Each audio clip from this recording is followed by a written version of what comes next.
Welcome to the podcast, Let the Prophet Speak. Today we continue our study of the book of Job, the Sefer Iyov. We are in the middle of chapter 36, Perek Lamed Vav. We are about to read verse 15, that is Pasuk Tes Vav. This is Saul Weinreb, the host of your podcast.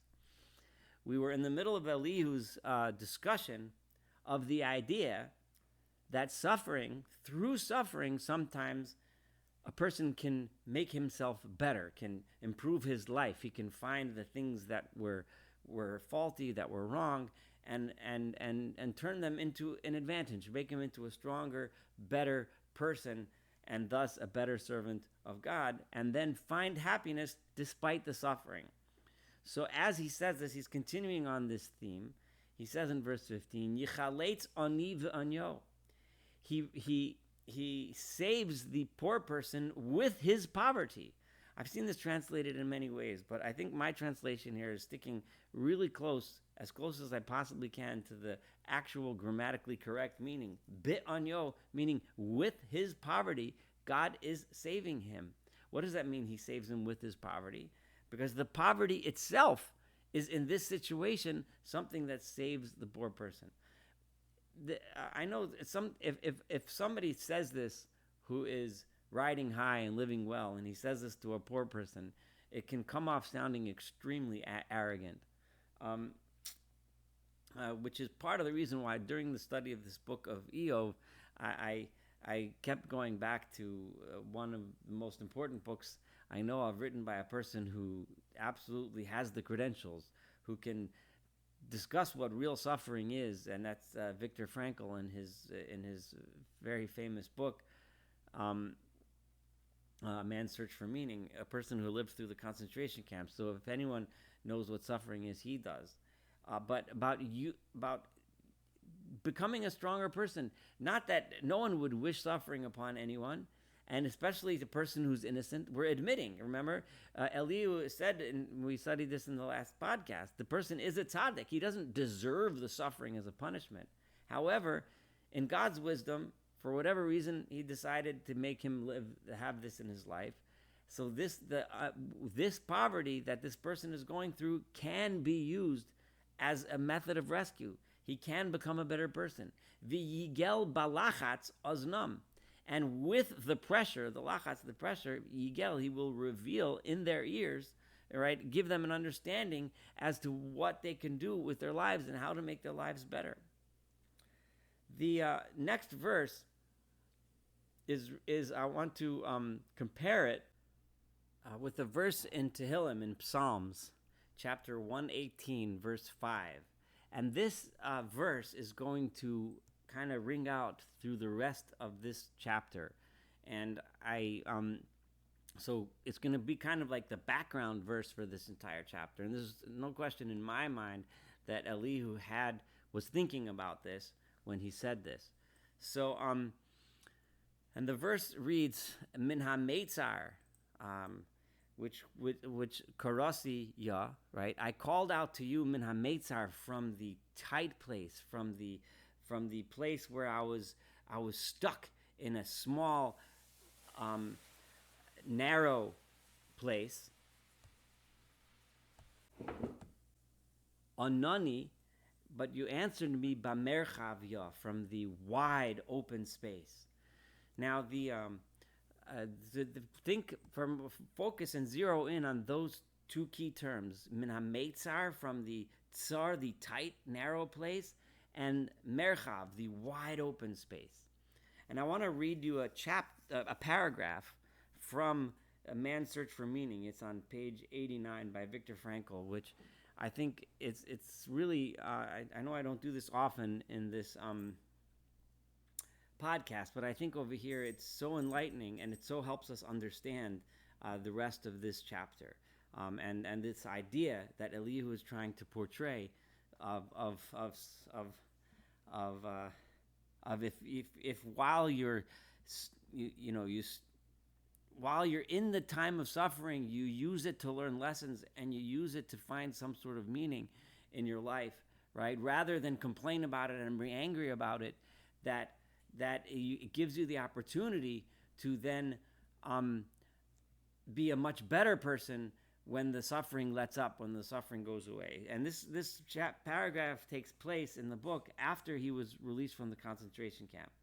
So one day, a few days after the liberation, I walked through the country past flowering meadows for miles and miles toward the market town near the camp. Larks rose to the sky, and I could hear their joyous song. There was no one to be seen for miles around. There was nothing but the wide earth and sky and the lark's jubilation and the freedom of space. I stopped, looked around, and up to the sky, and then I went down on my knees. At that moment, there was very little I knew of myself or of the world. I had but one sentence in mind, always the same. I called to the Lord from my narrow prison, and he answered me in the freedom of space. So that's the same verse, of course. That was the phrase that he had in mind that day, and that's the phrase I want you to have in mind as we read this.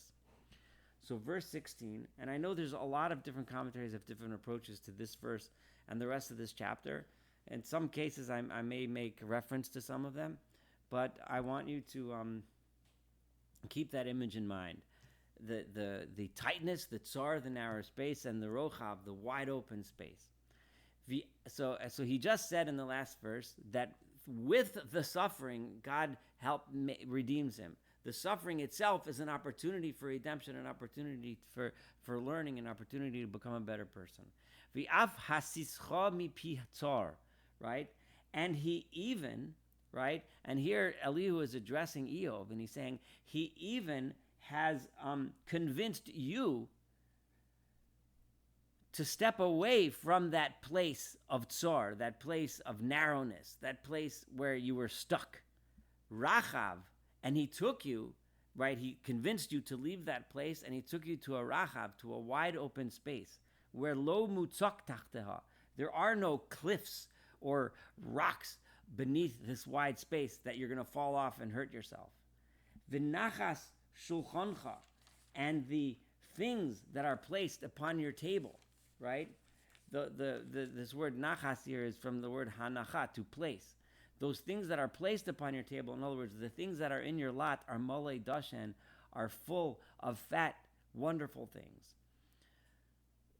So you went through that suffering, and God convinced you to stay away from the brink, from that tight place, and brought you out to this wide open space. And because Vidin Rasha Malesa, right? Because but that's the next verse. Before I read the next verse, I want to point out that you see here, Elihu is recognizing that Eov himself didn't fall off the brink. Eov himself didn't. He got angry with God, but he never gave up on God or denied God. He was angry because he didn't understand the justice. And he said, God, I want to have a court case with you, right? I want to show you and prove to you that I'm innocent. And Elihu was saying, but you didn't. You got to the brink. You were almost ready to jump off and say, well, therefore there must not be a God, or God doesn't care, and just give up and not use this as an opportunity to grow, right? When someone gives up on God, what that means is he's giving up on purpose. There's no purpose or point. And then you just fall into anger and eventually end up killed by the sword somehow, like he said. And go back to the last a couple verses ago, which we did in the last podcast. So then in verse 17, he goes on and says, and there's several ways to understand this. One is Vidin Rasha Malesa. And you are full of thoughts about the Din Rasha. In other words, you are full of thoughts about the justice of the evil person. In other words, you're spending all your time worried about what that guy has. You're spending all your time worried about the guy who doesn't deserve it, the Rasha, and that he has all these things, and that's what you're thinking about. That's how you're spending your time. In other words, when a person is suffering, very often it's natural to start thinking, well, why am I going through this? And so doesn't go through this, and he's much worse of a person than me, right? But by doing that, you end up losing the opportunity to focus on your life. Forget what his life is. Think about your life and how you can use this opportunity to make it better. Again, it doesn't justify it. It doesn't say that it's okay, that now I understand why he deserved it. It's just telling you a better way to deal with it. So Vidin Rasha Malesa, so much time you spent. But another way of understanding Vidin Rasha Malesa, and this is where Rashi and Matsudos understand it that way, is as follows. Even as you are filled with the Din Rasha, in other words, even as you have so much suffering, right? You have the Din, the deservings that a evil person would have. You are full of it, right? Still don't worry, because Din umishpat yitmochu. In the end, Din, justice and proper a proper verdict will support you, will uphold you, will in the end be what redeems you from this problem. So those are just two ways to understand this verse. Now, if we go back to the first understanding, because that's the one that I kind of like a little better, the Din Rasha Malesa, meaning don't waste your time thinking about what the other person is going through. Don't go that way. Remember, God convinced you. God was Mesis. He convinced you, Bipitzar, convinced you from getting into that stuck, narrow place, right? But if you were to go down the path of worrying about the other person, then, verse 18, Ki chema pen yisischa besafek. Because anger will be, right, the result if you, instead of being convinced by God to step off that brink, but you allow your anger to convince you, then but your anger at Suffolk, at the affluence, at the fact that he has so much, is going to consume you. V'rav kofer al yatecha, and do not allow all the bribery, all of the kofer is when someone pays off a judge to take a bad verdict away. So that you're going to get all upset and angry about all of the injustice, all of the evil, and you're not going to look at your own situation to improve. You can't fix the world. You can't fix everyone else. There is injustice. And often you see people, being successful even though they don't deserve to be successful. But if you spend your time thinking like that, you're going to end up with chema, with anger. So then he goes on and says, Haya'aroch shu'acha lo v'tzar, right? Will he, right? Haya'aroch, will he value? And I'm translating this again. I'm trying to stick to the meaning of the word as tightly as possible. Haya'aroch, will he, God, value shu'acha, your aristocracy or your nobility?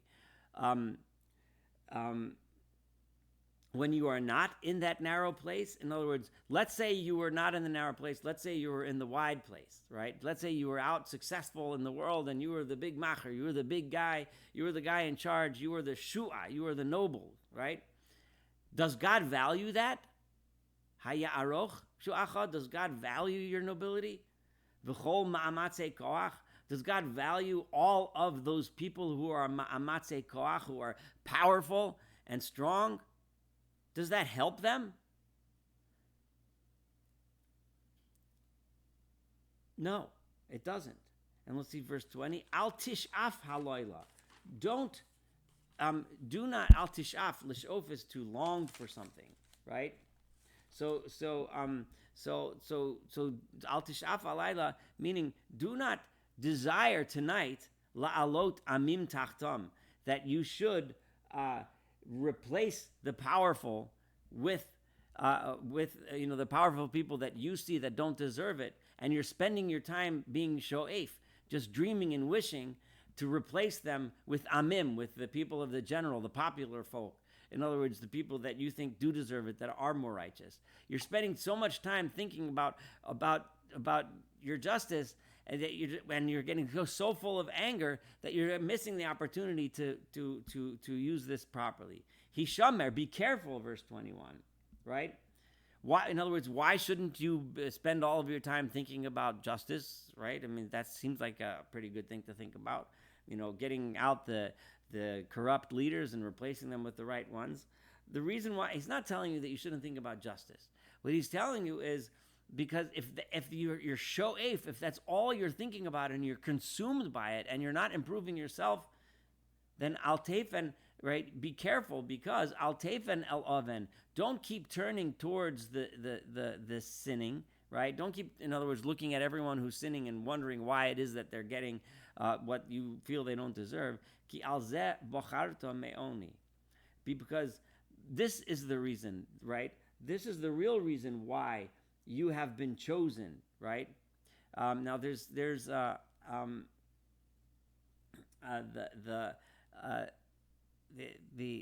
lot of different ways to translate this verse, and I like here the version in the Koran translation, the recent Koran Jerusalem Bible, which is the one that I'm choosing for this particular couple words. But ki al zeh bocharta, it's for this reason that you were chosen, me'oni, right? Right? The reason why you were chosen rather than have affliction, right? This is the reason why. So be careful. Don't keep turning and keep being so concerned and always worrying and therefore getting angry over the injustice or what you perceive of as injustice, because this is the reason why you were chosen to rather than be chosen by poverty. Hein el yaskiv b'kocho, because in other words, what? So in other words, what? I'm sorry, I messed up this. Let me reread this again. I know that sounded a little confusing because I got a little confused myself. So let me read that again. Hishamer, be careful, al tefen el oven, do not turn towards sin, right? Like I was saying, do not be so concerned about everyone's sinning, right? Right? Because vengeance, thinking of revenge will only lead you towards sin. Ki al zeh bacharta, because this is why you have chosen this path, me'oni, because of the affliction that you had. This is a much better translation, right? Because you Eov have chosen a better path, right? Remember, Elihu is also complimenting Eov now and saying, you have chosen a better path because you have not given up God, right? So stop worrying about what the bad guy has and remember that the reason why you chose this better path, rather, because of the poverty that you had. You took this poverty and you used it to make yourself a better person. Hen el yaskiv b'kocho mi chamohu moreh. So now that he's made that point in the last few verses, the point of using suffering as an opportunity rather than getting angry and bitter and spiteful about it, because that only leads to bad things. Now he turns and focuses a little bit on God, and he says, "Hein el yaskiv b'kocho." God is great, is yaskiv in his strength, but yaskiv is something that's so high, so great that it's beyond us, right? Mi chamohu moreh, who is a teacher like God is, and I'm specifically choosing this moreh as a teacher, as opposed to some other translations translated as other types of leaders. But I think it's teacher because he's emphasizing the aspect of God giving suffering as a way to teach us a lesson, as opposed to a punishment. Mi fakad alav darko, who can possibly count against God, his way, his path? In other words, who among us can say, God, you did it wrong here, you made a mistake here, right? What you did was wrong. Umi omar pa'alta avla, who is the one who can say, God, you have done an injustice here? None of us can do that, right? We have to assume that what God did is just, and if we don't understand it, it's because we don't understand it. So then, once we state that, okay, if it's not an injustice and I'm suffering through it, what should I do, right? Well, you can reject God, you can get mad at God, which will lead to bad things, or you can become a better person, see ways you can improve yourself. Zechor, remember, verse 24, right? Remember, kisaskifa alo, that his works are great, are beyond us, right? Asher shoderu anashim, that men have sung about the greatness of God. Don't forget, even when you're in this terrible situation, don't forget how great and amazing the works of God are. Kol adam chazuvo, all of humanity, right? Chazuvo, they have seen in him.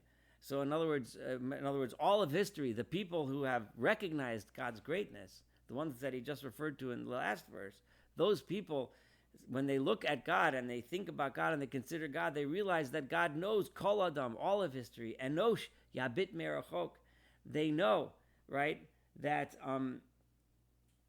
that that that that the men know that God, looks from a distance, that he sees the long view, he sees the long plan. And these people understood that God sees the long plan, that we're just a blip in history, but God sees everything from beginning to end. Hen el yasgi sagi velone da, right?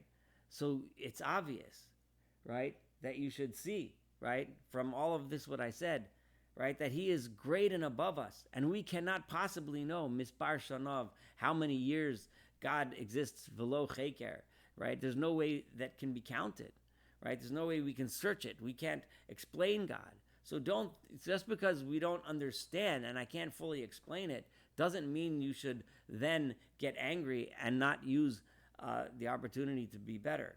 Ki yigara nitvei mayim. Look at the things that God does and accomplishes for our benefit. Ki yigara nitvei mayim. He takes out little drops of water. The images of God taking out little drops of water from somewhere upstairs that he stores it. Yozoku motor le'edo. And he gathers them into rain inside his cloud. He takes all that water and piles it up into a cloud. Asher yizlu shechakim, that eventually they will come pouring down from the heavens. Yir afu alei adam rav, and they start to pour down and upon all of humanity everywhere. God is supplying this rain. How does this happen, right? Af im yaven mifreseav. Even if a person thinks he can understand, right, the way the clouds work, tishuo sukaso, right, the sounds of the sukkah, of that which God covers the earth with, right? That he hovers over the earth and protects it, right? Even if you think you can understand these things, but there's so much that there's no way we can understand. Hein paras alav oro. God has spread over his world his light. That's one way of understanding it. Another way of understanding this is a reference to lightning, right? He spread and in a storm and rain. But I'm kind of translating it as kind of both light and lightning here. God spreads light above the earth. Vishorshe hayom kisa, and the roots of the sea. In other words, wherever the sea comes from is covered, right? It's hidden, but God knows, right, where all this water is coming from. Kivam yodin amim, right? Through these kinds of things, right? Through controlling the grand scheme of nature, all of this, the oceans, the seas, the thunder, the storms, the light, the rain, all of this, through this kind of world, Yodin Amim, God judges the nations.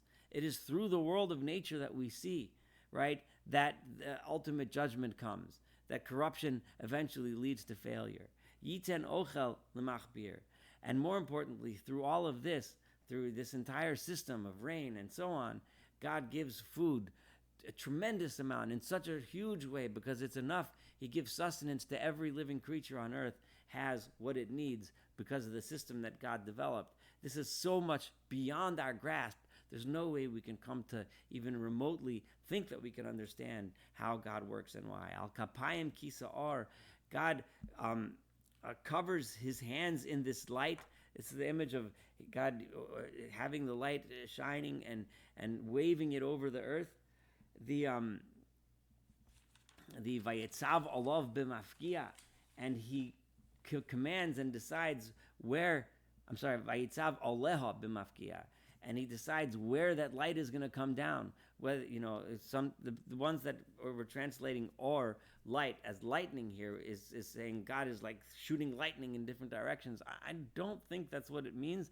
I think there is an image of lightning here as it is light, but I think it means that because it's talking about God providing for everything, God providing for the world, and how that makes him a being that is so beyond our capability to imagine or understand. So God commands the light. He lays it down in the places where it goes and uses that to sustain the world. And then the last verse of this chapter is one of the hardest ones to translate. And there's as many as there are commentaries, there are explanations of this verse. But I'm going to go through it. I'm putting together of course, my own understanding of the grammar here, and but also after having looked through all of the Mefarshim, all of the commentaries, and kind of taking a little from each one, and assembling a verse that to me makes coherent sense and is the closest I can possibly get to the true meaning of these words. So Yagid Olav Reo. So we have this image of God as the one who makes the rain, the one who makes the light, the one who makes lightning, and we have this image of rainstorms, but ultimately resulting in sustenance to the entire world, light for the entire world, food for the entire world. So Yagid, and how do we learn about this God? How do we know about this God? We can't comprehend him. The point he's saying is that we can't comprehend him. So don't get so upset when you don't understand why something happens that way. Remember, through thunder and lightning and rain, God sustains the world. We get food, right? So sometimes through suffering and punishment, sometimes we become better, we grow, and we become better people, and we prosper more, and we're more successful later. Maybe we become stronger from it, etc. So how then should we use this storm, right? The rain, the thunder and lightning, and become better, right? How then do we find the wisdom of God if he's so beyond our comprehension? So Yagid Olav Re'o. It is Re'o, the noise that God makes, right? Right? In other words, the world that we see, the noise here is a reference to thunder, but it's a broader reference to all of nature that God created, the mighty, beautiful, wondrous, incredible, powerful nature. That speaks about God. Yagid Olav, it speaks about him. That's how we get knowledge of him. We look at it and we simultaneously realize how he provides for everything at the same time as we realize how much we cannot understand him. And both of those are necessary to take our suffering and use it properly, because we cannot understand it, right? So we can't argue with it, and we can't debate it. We have to accept it, right? At the same time that we realize that ultimately it is just for some sort of purpose. Af al oleh. Now these words are even harder. I'm sorry, I skipped the word. Mikneh af al oleh. Now these words can mean a whole bunch of different things. But I am going to go, without going through, first of all, the word Re'o, which I translated as his noise, his thunder, that's from the root of Reish Ayin, the same root as Teruah, like a shofar makes noise, right? Other ways of understanding Re'o might mean his friend, right? Or it could also mean Re'o from the language of a Ro'eh, a shepherd. So those who translate Re'o as shepherd, they have some difficulty breaking their way through the first half of this verse, Yagid Olav Re'o, which I'm not going to go into, right? Friend is even harder, because how could God have a friend? So it also brings up questions, but whatever. But if you look at it as a shepherd, then this word miknet looks a lot like the word for a flock, like a flock of sheep. But if you look at the word re'o as thunder or noise, then mikneh means something else. Now, so what does mikneh mean in the way we've been reading this verse? So I'm actually going to take my cue here from the Gemara, from the Talmud in Masechet Tanit, on 8, I think it's Daf 8, A or B, I can't remember, but it's in Tanit. So where these Talmudic sage, where Rava looks at this word and uses it from the root of kin'ah, of jealousy, right? And often we call God, throughout Tanakh, a jealous God. Okay, so what this means then is, no, but it refers to God's anger. It refers to God's punishment, which is very appropriate for this entire chapter, because he's talking about the anger of God, and using that anger, what we experience as anger, when we experience suffering, using it as some sort of a way of growth. So mikneh af, right? God is full of anger al oleh regarding iniquity. Oleh from the language of avla, ayin vav lamed, right? So what we then read in this verse is God's noise, the noise that he makes, is how we learn about him. And what we know about him is that he is angry and upset regarding iniquity, people who, who don't act properly and don't and use these situations to become angry with him, rebel against him, and ultimately hurt themselves and other people around them.